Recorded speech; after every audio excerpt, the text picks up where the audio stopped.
बिस्मिल्लाहिर्रहमानिर्रहीम। माह रजब की पहली रात की एक बहुत ही अहम नमाज जो कि मैं बताना चाहती हूँ, और उससे पहले मैं ये बता दूँ कि इस दफ़ा जो माह रजब की पहली रात है उसकी इस एतबार से भी फ़जीलत है कि वो माह रजब की पहली रात है, और इस एतबार से भी फ़जीलत है कि वो माह रजब की पहली शब जुम्मा भी है। यानी ये रात अपने अंदर बहुत सी बरकतें और फ़जीलतें अपने अंदर लिए हुए है, जिनको हमें देखना है कि हम उन बरकतों से कैसे फैज़याब होंगे। तो पहले मैं बता दूं कि माह रजब की पहली रात जो है, जो कि शब जुम्मा भी है, तो इसके अंदर एक रिवायत हमें ये मिलती है कि रसूल खुदा सल्लल्लाहु अलैहि वसल्लम ने फरमाया है कि जो कोई माह रजब के अव्वल, वस्त और आखिर में गुस्ल करे तो वो इस तरह से गुनाहों से पाक हो जाता है कि जैसे बच्चा शिकम मादर से जब दुनिया में आता है तो उसका कोई गुनाह नहीं होता, इसी तरह से वो इंसान जो है उसका दामन भी गुनाहों से पाक हो जाता है। और उसके अलावा इस शब में चूँकि ये शब जुम्मा भी है, और शब जुम्मा के एतबार से इस शब को, जो कि पहली शब जुम्मा है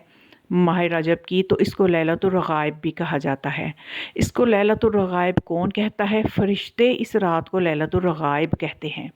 क्योंकि इसके बारे में एक रिवायत मिलती है अल मुराक़बात में। आयतुल्लाह मिर्ज़ा जवाद मल्की तबरेज़ी ये फरमाते हैं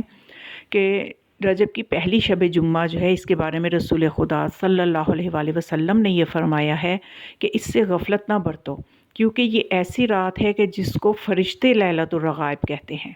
और इसका ये नाम इसलिए रखा गया है कि जब रात का कुछ हिस्सा गुज़र जाता है तो आसमान और ज़मीन पे कोई भी फ़रिश्ता बाकी नहीं रहता, मगर ये कि वो काबा के अतराफ़ में जमा हो जाते हैं।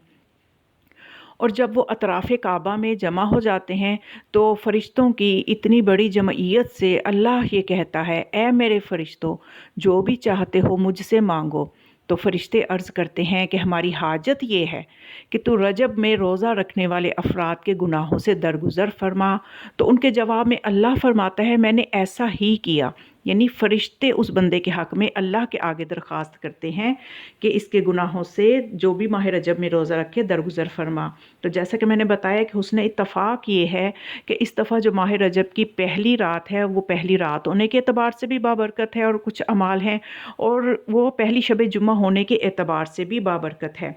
तो इसकी पहली शब जुम्मा जो है उसको लैलतुल रग़ाइब, जैसा कि मैंने बताया कि कहते हैं। तो उसके लिए एक नमाज है लैलतुल रग़ाइब, यानी माह रजब की पहली शब जुम्मा को हमें वो नमाज़ पढ़नी है। लेकिन उस नमाज की फ़जीलतें क्या हैं वो पहले सुन लें, क्योंकि रिवायत में भी फ़जीलतें पहले बताई गई हैं, ताकि बाद में जब उस अमल को अंजाम दें तो रग़बत के साथ अंजाम दें। तो इस नमाज की फ़जीलत के बारे में अल्लामा मजलिसी ने जो रिवायत लिखी है कि माह रजब की पहली शब जुम्मा जो कि लैलतुल रग़ाइब है, उसमें एक नमाज है जिसके बहुत से फ़ज़ाइल हैं। उनमें से ये फ़ज़ाइल हैं कि उस नमाज की बरकत से इंसान के गुनाह कसीर कितने ही ज़्यादा हों वो माफ़ हो जाते हैं। और कब्र की पहली रात में ये नमाज जो है बहुक्म खुदा खूबसूरत बदन और खंदा चेहरा और साफ़ और शीरीं ज़बान के साथ आकर कहेगी, ऐ मेरे हबीब, खुशखबरी हो तुझे कि तूने हर तंगी और सख्ती से निजात पा ली। सोचिए कि कब्र की पहली रात इंसान को कितनी ज़रूरत होती है कि कोई ऐसा सहारा हो कि उसके दिल को सुकून मिल सके और उसका खौफ कम हो। तो ऐसे आलम में ये नमाज जो है ये इंसान के लिए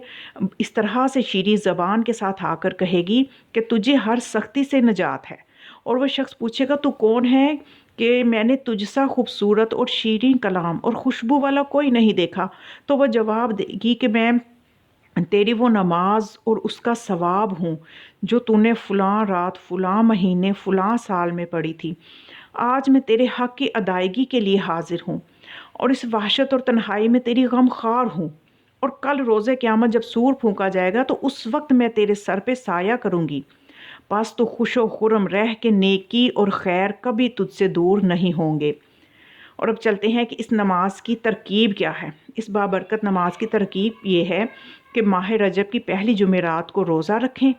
और शब जुम्मा में मगरिब और इशा के दरमियान 12 रकत नमाज 2-2 रकत करके पढ़ी जाएगी। यानी 2 रकत नमाज पढ़ के दोबारा नियत की जाएगी, फिर 2 रकत नमाज पढ़ के नियत की जाएगी, तशहुद और सलाम पढ़ के दोबारा फिर इस तरह से नमाज को 2-2 रकत पढ़ के तशहुद और सलाम के साथ ख़त्म किया जाएगा और 6 नमाज़ें पढ़ी जाएंगी, तो ये 12 रकतें हो जाएंगी। लेकिन इसमें यह है कि 2-2 रकत करके पढ़नी है। اور اس کی نیت جو ہے یہ کہ پڑھتی ہوں نماز لیلۃ الرغائب کی قربتاً اللہ، بس اس طرح سے نیت کرنی ہے، اور رجائے مطلوبیت کی نیت سے یہ پڑھی جائے گی، یعنی امید کا ثواب، اس امید پہ پڑھی جائے گی کہ اللہ ہمیں اس کا ثواب دے۔ تو یہ نماز کی اس طرح سے نیت کر کے، اور میں ساتھ کچھ فقہی مسائل بھی اس لیے بتا دیتی ہوں کہ بعض اوقات پھر بعد میں مجھے کچھ میسج آتے ہیں، کوئی نیت کے لیے پریشان ہوتا ہے، کوئی قنوت کے لیے پریشان ہوتا ہے، تو اس لیے میں ساتھ ساتھ ہی مسائل بتا رہی ہوں کہ یہ نماز بالکل صبح کے طریقے سے ہی پڑھی جائے گی جیسے صبح کی نماز ہوتی ہے، بس اس میں نیت اس طرح سے جو میں نے بتائی وہ کی جائے گی، اور اس کے بعد جو ہے قنوت اس میں کچھ بھی پڑھ لیں، جو بھی دعا آپ کو آتی ہے، یا معمول کا قنوت آپ جو نمازوں میں پڑھتے ہیں وہ بھی پڑھ سکتے ہیں۔ تو اس طرح سے 2 رکعت کر کے تو 12 رکعت نماز پڑھی جائے گی، اور اس نماز میں بس فرق یہ ہے کہ ان 12 رکعتوں میں، یعنی 2 رکعت کر کے جو نمازیں پڑھی جائیں گی، ان نمازوں کی پہلی رکعت میں، ہر 2 رکعت نماز کی پہلی رکعت میں سورہ الحمد کے بعد 3 مرتبہ سورہ قدر پڑھنی ہے، یعنی انا انزلناہ فی لیلۃ القدر، اور اس کے بعد دوسری رکعت میں سورہ الحمد کے بعد 12 مرتبہ سورہ توحید پڑھنی ہے، یعنی قل ھو اللہ احد اللہ الصمد، یہ والا سورہ پڑھا جائے گا،